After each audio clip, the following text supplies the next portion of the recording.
Благодарам, почитуван председавач, почитувани колеги, почитувана јавност. А ја ќе зборам малку отворено затоа што мислам дека јавноста треба да ги знае работите како се случуваат и во собранието, меѓутоа и зад кулисите во собранието. Ова кое што денеска се обиде неуспешно, како секогаш да го направи СДСМ, како појдена точка го имаат фактот дека доколку евентуално успеат да блокираат ова вакво задолжување, ќе доведат државата во финансиска криза и така тие на туѓа несреќа ќе печалат своји лични политички поени.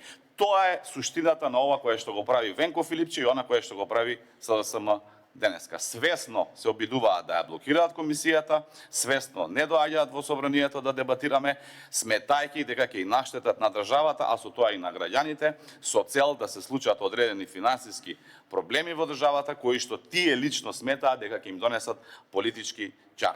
Таква опозиција ние имаме овдека во Македонија. Опозиција која што се себе си само со зборови декларира државничка, од една страна, од друга страна сака да живее врз грбот на несреќата на граѓаните, или опозиција која што се смета себе си за проевропска, а ги блокира сите европски реформи. Што прават тие?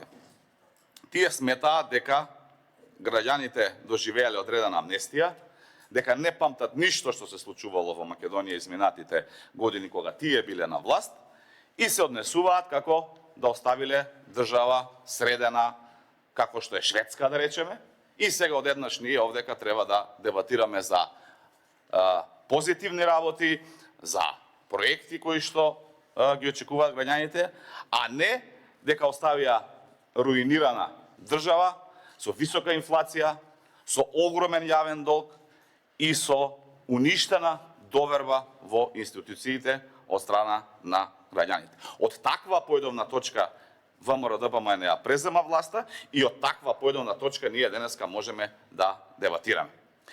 Во делот на задолжувањата, многу е интересно да се гледа како СДСМ обвинува за задолжување, а само во нивниот период на владење од 7 години ја задолжија државата онолку колку што сите влади од осамостојување на Република Македонија од 91 ја задолжија до 2006 кога тие дојде на власт. Значи, една влада задолжила онолку колку што не задолжиле сите влади и сега тие имаат лице и кредибилитет да зборуваат за задолжување.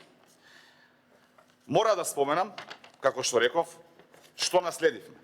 Затоа што имаме обврски кои што како држава мораме да ги исполниме. Наследивме еврообврзници кои што се зимале во време на СДСМ и тоа во огромни цифри, како што е онаа во 2018 година од 500 милиони евра, како што е онаа во 2020 година од 700 милиони евра, како што е онаа од 2021 година од 700 и како што е онаа од 2023 година од 500 милиони евра или 2,4 милиарди евра евроврзници само зимани по сериозни услови, кредити камати кои што биле високи во тој период, а нормално од платата си ја испланирале многу умешно да почне откако тие ќе завршат со мандатот и ќе дојде некоја друга власт. За жал, тоа сме ние како сегашна власт и ние сме должни да ги вратиме овие 2,4 милиарди евра еврообврзници земени во време на владење на СДСМ. Зборувам само за еврообврзниците плюс дополнителните задолжувања кои што ги правеле во текот на нивното владење. И сега многу е добро да направиме анализа каде тие пари биле трошени и зошто граѓаните им го кажаа тоа што им го кажаа на неколку последователни изборни циклуси, затоа што од овие огромни милиарди за кои што се задолжувале во претходниот период, никој никаков аир не видел, ниту некаков капитален проект е реализиран, ниту некаков бенефит граѓаните виделе. Напротив, инфлацијата беше двоцифрена, цените беа огромни, луѓето крпеа од ден за ден. Имавме институции кои што днес зимаа плата со месеци затоа што имавме неспособна власт. Од една страна милиарди задолжување, од друга страна граѓаните немаа никакво бенефит од тие нивни задолжувања. За разлика од тогаш, ние сега кажуваме транспарентно каде ќе се трошат овие пари кои што, да повторам, затоа што веќе беше кажано, ова денешно задолжување беше предвидено во делот кога го носевме буџетот на Република Македонија за 2026 година. Таму во ставките за задолжувања од странство си беше експлицитно наведено сумата која што државата ќе ја поземи од странство за да го финансира буџетскиот дефицит кој што е бил предвиден во рамките на нормалата, во рамките на фискалната стратегија, во рамките на целата економска и фискална политика која што ја води оваа држава. Тогаш збор не слушавме од опозицијата за задолжувањето, за да денеска се обидуваат, како што реков, на еден низок начин да ќарат некаков политички поен, кој што за среќа нема да го добие затоа што граѓаните одамна ги прочитаа овие политичари како Венко Филипче и останатата дружина.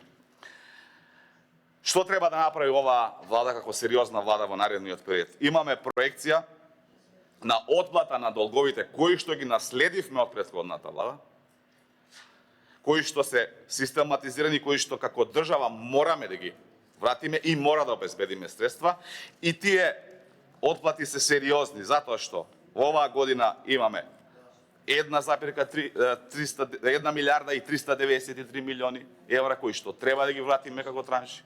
Во 27-та ќе имаме 1 милиарда 276 милиони евра кои што мораме да ги вратиме. Во 28-та ќе имаме 1 милиарда 611 милиони евра кои што мораме да ги вратиме како држава, а се продукт, се производ на задолжувањата на Венко Филипче, Зоран Заев и СДС, додека брутално ја расплячкуваа ова држава, додека тие се задолжуваа, парите од нивните задолжувања наместо да завршат кај граѓаните, задржуваа во нивни џебови, за да сега гледаме како се однесуваат како белосветски милионери кои што идат по Дубај, градат згради, вртат огромни бизниси и им пеат разноразни пеачки звезди. Тоа мора да го знаат граѓаните кога се работи за кредибилитетот на Венко Филипче и оваа власт да критикува било што од аспект на економските политики. Тие нека продолжат да лажат, да клеветат и да критикуваат, ние ќе продолжиме да работиме. Во моментот во Македонија има 1200 градилишта кои што значат нови инфраструктурни објекти кои што ќе го подобрат животот на секој еден граѓанин во Република Македонија и ќе продолжиме така да работиме. Во моментот во Македонија се градат 3 автопати кои што за скоро време согласно проектираната динамика ќе бидат завршени, ќе бидат затворени, колку и да сака СДС да критикува. Во моментот во Република Македонија се реконструираат здравствените институции, се подобруваат условите во образованието, се градат нови спортски сали, се реконструираат студентските домови и се она кое што значи едно подобро живење за граѓаните во Република Македонија. Венко нека продолжи да лаже, ние ќе продолжиме да работиме. Ви благодарам. Благодарам, колега.